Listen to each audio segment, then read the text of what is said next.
Every 3 days, someone's being offed. When this guy kneeled on this man's neck... How many felonies does President Trump have on his record? Yet he was still allowed to occupy... There are token blacks in every society. Uncle Tom? This guy, like, come on. No, but here's my... Defunded the police in certain neighborhoods. Guess what? No blacks have asked for defunding the police. There's a gal right now, her name is Joy Reid. I think she's an idiot. God damn it, you will eat what you kill. I agree. You do away with DEI, you do away with the sex affirmative action. You want those kids to pay reparations? You're creating a generation of racists.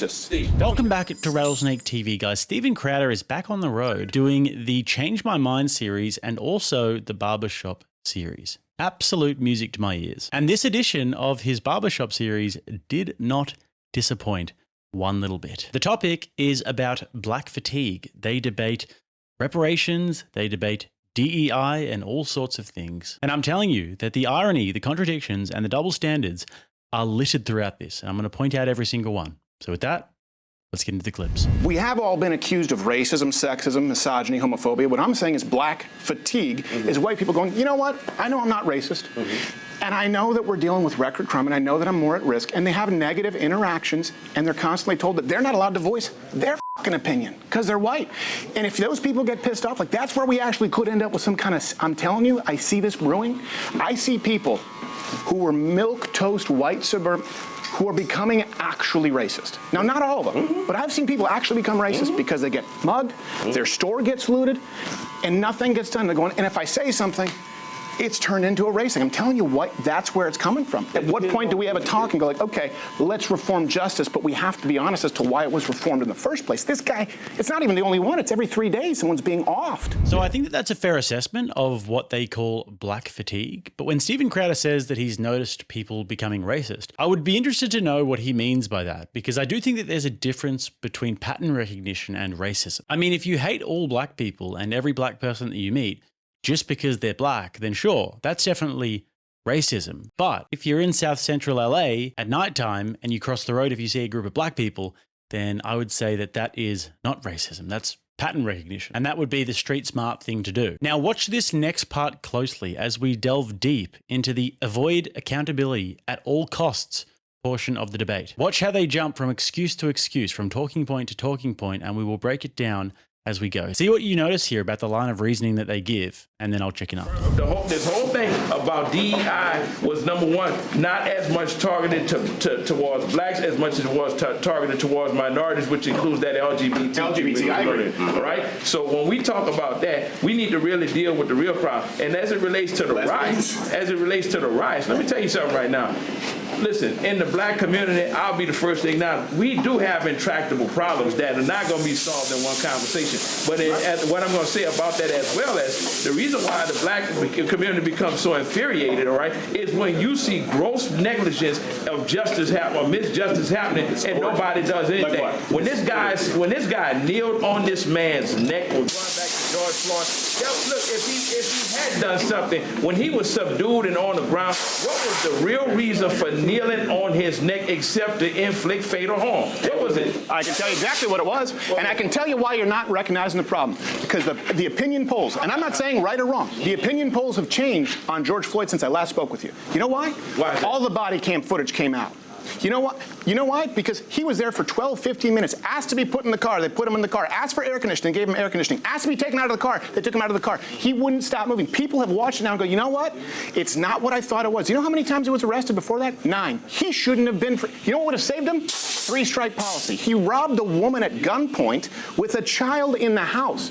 And so white people look at it, young white people, right, who you have to understand during COVID, this is a whole generation of people. White people did not have any fucking opportunities during COVID. They didn't get to go to the graduation, college, black, white, all of them, right? It's a generation that's pissed. Rightfully so, they got screwed. I think we can agree on that. They're going, I watched my city burn down for a guy who was arrested 9 times and committed violent crimes against women. What? Now, you know, let me say that's a travesty of justice. He shouldn't be out in public. Let me say this to you. How many felonies does President Trump have on his record? Yet he was still allowed to occupy the most. No criminal felonies. He has no criminal felonies, but he's got moral felonies, which would, if there was a court of justice for that, he probably would be tried a long time ago. I mean, let's talk about it. Is this where we all get on board with crazy white bitches who accuse women of rape? No, like, I thought we'd find She accused 26 men of rape, that Not crazy at all, but broad. here's the reality, though. And when you look at the convergence of this new agenda, where you're going strictly into blue cities, why is it that most of those blue cities also happen to be occupied? The areas they're going in are heavily occupied by minorities. Why is that so? Well, black people tend to vote Democrat, and they're run by Democrats. Detroit, you can look at it. You can look at Chicago. Is that what you mean? I mean, no, that's not what I'm asking you at all. What I'm asking you is, like I said, with this all-out assault right now, just last night they were talking about something in Chicago, right?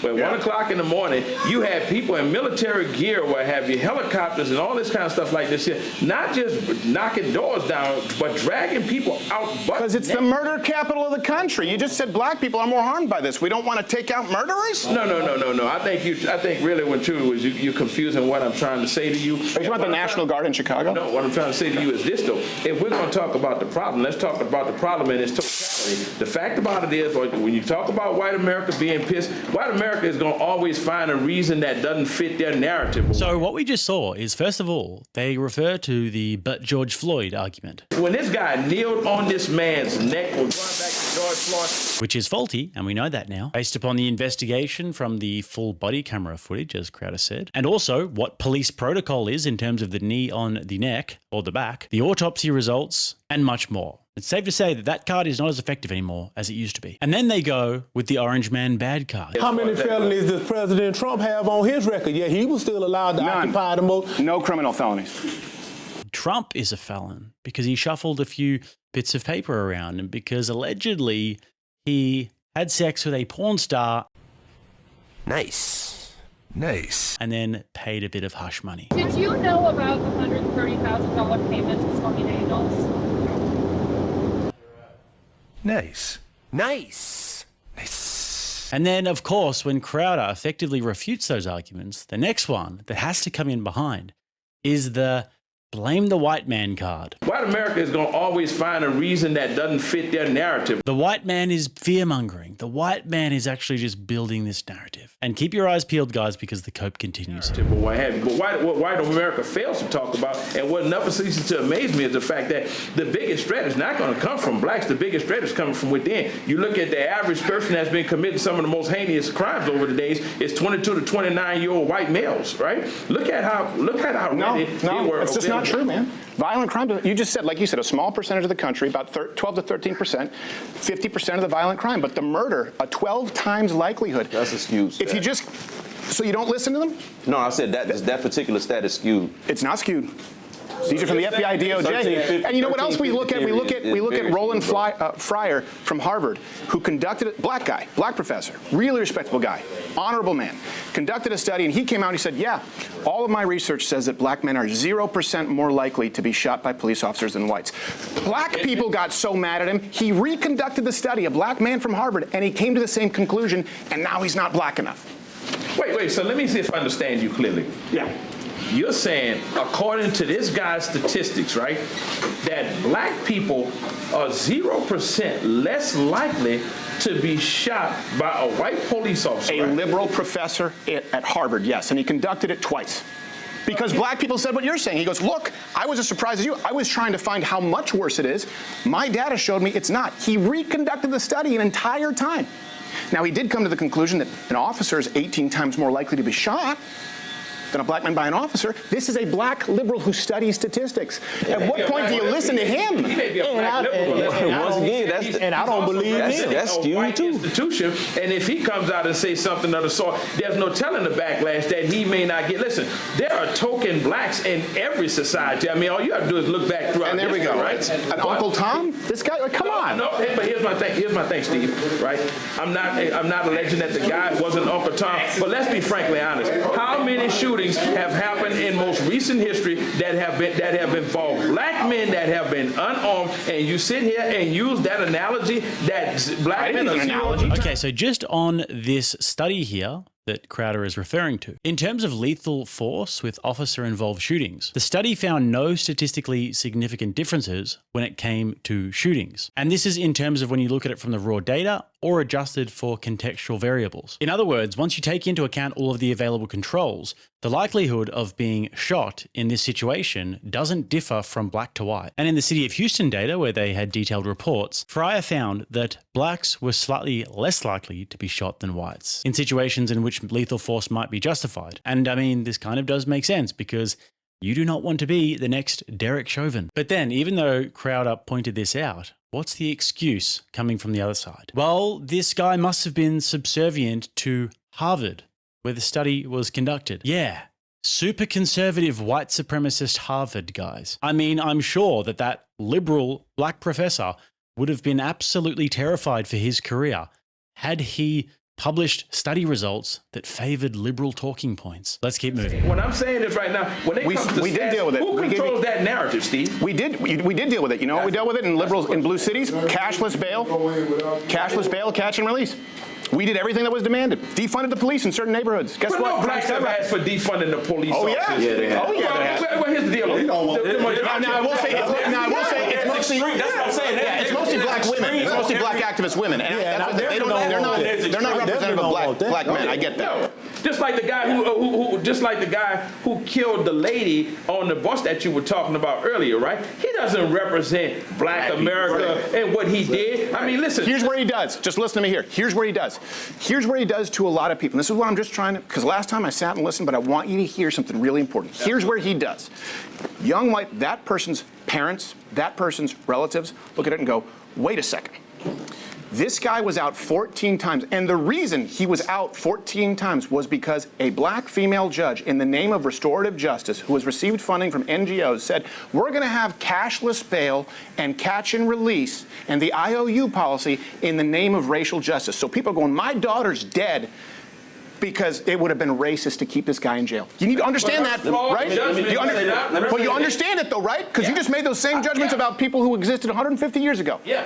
But this is someone's sister. Her flawed judgment does not represent the opinion of black people, number one. Okay, it represents a systemic correction. Well, let's talk about systemic correction. And you know what the problem really is? When you defund opportunities to provide adequate psychiatric and institutionalization for those kind of people, that wouldn't have happened. Because let me tell you something, even as a black person, as a judge, if you come before me 11 times with all of the information that you provided me with, you know what, before I release you, you know what, I'm going to have you committed to an institution because number one, the greater good is for me to preserve public integrity, and that's on both sides of the spectrum. I don't give a damn if you're black or white. Why do you think they're not committing him to an institution? Because there's no funding available. No, they were shut down in the name of restorative racial justice. And his family, that's why he wasn't institutionalized. And his family he should have been in prison. All right, so just another talking point here, and this is a very important one because he's talking about mental institutions here and obviously doesn't know the history behind why there are so many homeless people and so many men in prisons as opposed to mental institutions,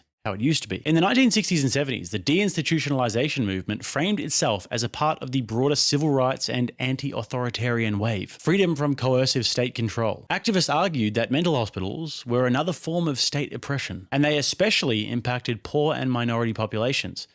Sound familiar? The vast majority, of course, being the liberals, viewed the asylum system as structurally racist, and they trapped poor black people into these incarcerated settings under the guise of caring. But after this, what happened next? When the hospitals closed, poor black neighborhoods were obviously hit the hardest because people with severe mental illnesses, disproportionately black men, began ending up in jails, prisons, and homeless encampments. But the whole idea behind that movement was that the community would provide resources, the necessary housing, jobs, support systems, supervision that would allow people who were somewhat impaired but healthy enough to be out in the community to flourish in some way, at least to get by.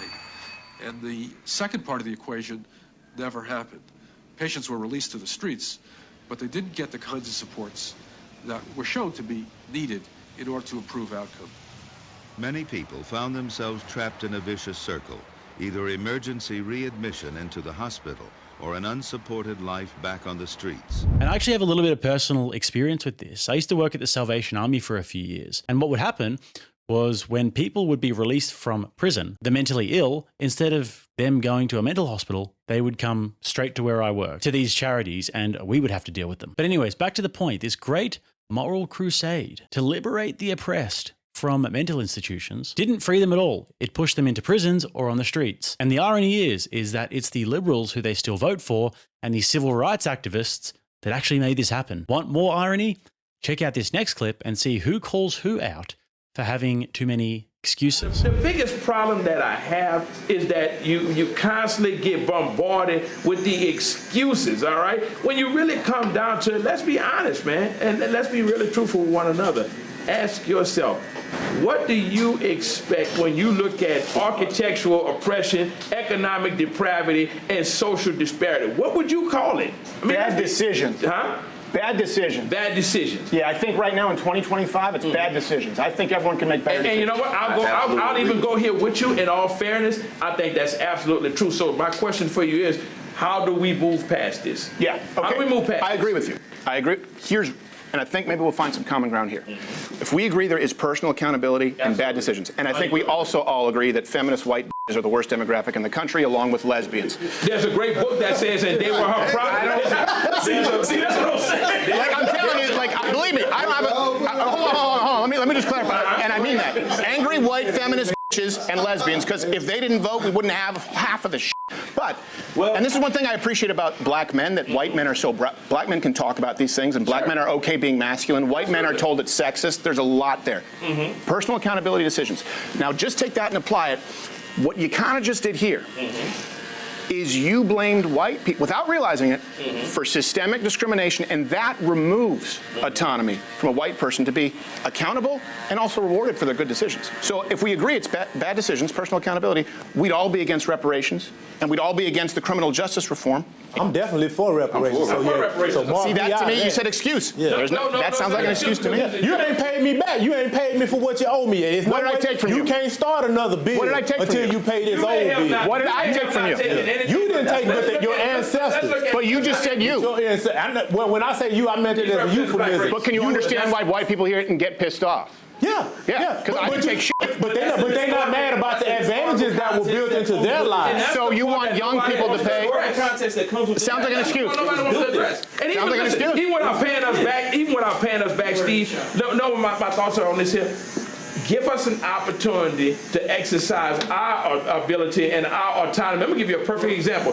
There's a gal right now, her name is Joy Reid. Look up her. I know Joy Reid. She's out of her mind. Look up her educational background. You don't think Harvard gave her a degree just because she was a black person or DEI, do you?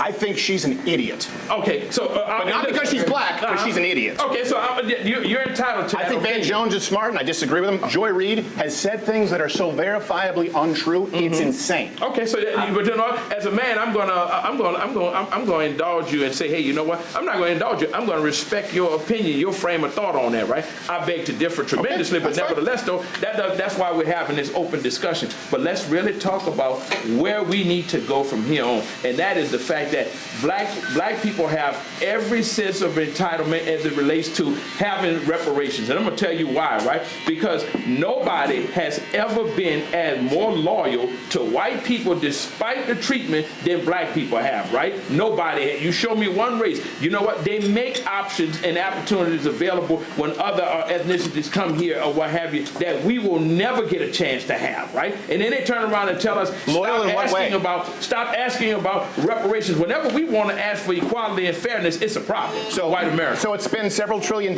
When is it enough? Wait, we spend $7 trillion on what? What did we spend it on? Let's go back to Lyndon Johnson, Model City. Lyndon Johnson, you're talking about the war on poverty? Is that what we're talking about? Yeah. 1965? Why was that done? Yes. I mean, for decades, trillions have poured into government programs meant to fight poverty in black communities. And what did the Americans get? Bureaucratic bloat, wasted money, and generations of people trapped in dependence. And the Democrats just love to sell compassion. But what they're really selling is just control and obedience. If people rely on the state, they'll keep voting for the same promises that never deliver. It's not empowerment, it's dependency disguised as virtue. And the idea of reparations is the worst example of this. And the tragedy of this is that it kills ambition. It absolutely kills the family. And it means that African Americans just stay on the Democratic plantation. You may not be a union member, but you better thank unions for that 5-day work week. You better thank a union member for sick leave. You better thank a union member for paid leave. And now for the last bit here. And once again, guys, serious, almost unbelievable irony. The ones who have been talking about autonomy and about how white people are always making excuses, but how they want reparations, are about to tell Crowder that they want to live under a pure meritocracy, but DEI is good and necessary. Confused? You should be. Break it down after. Here's another problem why scores are so much lower in this country, especially when you talk about black Because America. money doesn't fix a problem. It's that Money simple. doesn't. We've thrown That's money a at the problem, fact. and it doesn't do shit. Solve the problem at the core root of it and start reforming the real academia, all right? That's where you solve the, so you know what you tell people? We're gonna operate in a system of meritocracy. God damn it, you will eat what you kill. If you're giving you $50,000 to go to school and you decide that you don't want to, or you fail to adhere to what's being presented before you, then shame on you. I agree. If You do give away me with 50 DEI, you do away with the sex What's wrong affirmative with action, DEI? do away with all of it. Eat what you kill. Do away with Meritocracy. DEI, but make it fair across the board. But that's what I'm saying. I agree. If you're Make gonna it do fair away across with the board. if you're gonna do away with DEI, All you of got to it. make sure that the merits are properly being counted. And then you Because turn the around- reason why DEI was invented, reason why affirmative action was invented, is because you'd have two qualified candidates, same qualifications, but one would get in strictly because his name was Johnny and the other one's name was Jamal. Well, we're gonna take Johnny, because naturally Johnny's gonna be better at it, but they got the same qualifications. That's why affirmative action was instituted in the first place. DEI came now in when because we of hear- now shrinking when we white hear- feminists who wanted to claim credit. That's a snapshot you can present it in, but I agree with you. I agree. yeah, that's a snapshot you can present it in. But I'm just saying, like the reason why. No, what I'm saying is, when you go down to black- ask why. I'm being flippant, but the truth Yeah. is, black people were being admitted in record numbers if they had the same qualifications before DEI and affirmative action. White shrieking feminists wanted to take credit for something that was already happening because people had become less racist, so they can say, tag my white name on there, DEI. See what I did for black people? It's white guilt. And what I'm trying to tell you is, young people who have nothing to do with any of this, their guilt is running out, and you can't escape the violent murder rate. You can't escape them losing opportunities and being blamed for being racist when they're not. And you want those kids to pay reparations? You're creating a generation of racists. That's what's going to happen. And it's not right. And then you. I mean, the contradictions here are just everywhere. Eat what you kill, he says. Let's live in a meritocracy. Eat what you kill. God damn it, you will eat what you kill. But when the government gives you $50,000, that's not exactly rules of the jungle, is it? They speak about wanting a meritocracy, and then the next literal sentence is, well, what's wrong with DEI? You do away with DEI, you do away with the sex What's wrong affirmative with action. DEI? And then the other guy, almost amazingly, comes in and does an incredible job of making Steven Crowder's point for him when he says that there's something wrong with Johnny and Jamal going for the job and Johnny getting the job because of who he is and not because of what he can do. But one would get in strictly because his name was Johnny and the other one's name was Jamal. Well, we're gonna take Johnny, because naturally Johnny's gonna be better at it, but they got the same qualifications. Yeah, we agree. That's why we don't like DEI. And plus, if that is the case, if all of these black people are getting rejected from jobs, even though they are completely and utterly capable because of all of these white people are just so racist, then I have a business idea for anybody out there who wants to go and make a lot of money. Go out there and hire all of these super talented black people that are not getting jobs because they're black, and you will be a squillionaire. I mean, talent is in short supply these days, so you really need to take it where you can find it. And if there's all these people just being left behind, then capitalize on that. And while you're at it, go and get all of the talented women who you can pay 22% less because of the gender pay gap. And trust me, guys, you will be operating on some pretty fat margins. Here comes the money. Here we go. Money talk. Here comes the money. Money, money, money, money. So with that, guys, let me know what you think below. What did you think about this debate? Did I miss anything? Did I miss any points or contradictions? Do you have anything hilarious to say below? I will be reading. Don't forget to like the video, guys. If you enjoyed this content, I would greatly appreciate that. Help me out with this absolutely atrocious YouTube algorithm. And of course, if you would like to watch another video, right here. Until next time, I'm Jake. This is Rattlesnake TV, keeping you armed and dangerous.